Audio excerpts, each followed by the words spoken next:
বৃহস্পতিবার সন্ধ্যার পরেই বঙ্গবন্ধু শেখ মুজিব মেডিকেল বিশ্ববিদ্যালয়ের সামনে জড়ো হতে থাকেন বৈষম্য বিরোধী ছাত্র আন্দোলনের আহতরা। তাদের অভিযোগ, নানাভাবে অবহেলা করা হয়েছে তাদের চিকিৎসায়। হাসপাতালের আনসার সদস্যদের বিরুদ্ধেও দুর্ব্যবহার করার অভিযোগ তোলেন তারা।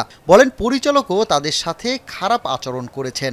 আমরা বন্দি ছিলাম, ওই কেবিনগুলোকে আমাকে বন্দি করে দিয়েছে, আনসার দিয়ে আমাকে বের হইতে দেয়। আমরা যদি প্রস্তাব করতে চাইতাম সেখানে।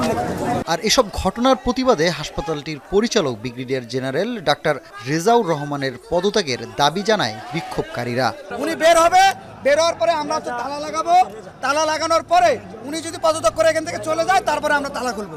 এটাই হচ্ছে আমাদের কর্মসূচি। আমাদের আর কোনো কর্মসূচি নাই। আমাদের একটা কর্মসূচি আছে, তার পদত্যাগ। আমাদের এই পদত্যাগের প্রথম কর্মসূচি হিসাবে তার রুমে তালা মেরেছি, তার পুরো প্রতিষ্ঠানকে তালা মারি নাই। এক পর্যায়ে আন্দোলনরতদের সাথে দেখা করতে যান জাতীয় নাগরিক কমিটির মুখ্য সংগঠক সার্জিস আলম। পরিচালকের বিরুদ্ধে করা অভিযোগ প্রমাণিত হলে ব্যবস্থা নেয়ার দাবি জানান তিনি।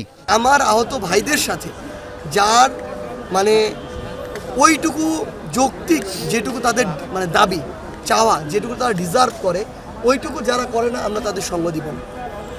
তাদের যৌক্তিক দাবি যদি হয়, এবং এটা যদি আসলে আমরা আমাদের জায়গা থেকে এটাও দেখছি, যদি তার পদত্যাগটাই এই জায়গায় যৌক্তিক হয়, তাহলে আমরা অবশ্যই বলবো যে এরকম একজন মানুষের এই চেয়ারে থাকার দরকার নেই।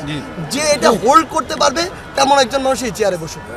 এ সময় পরিচালকের গাড়ি অবরুদ্ধ করে রাখেন তারা। পরে তিনি চলে গেলে তার কক্ষে তালা ঝুলিয়ে দেন আন্দোলনকারীরা।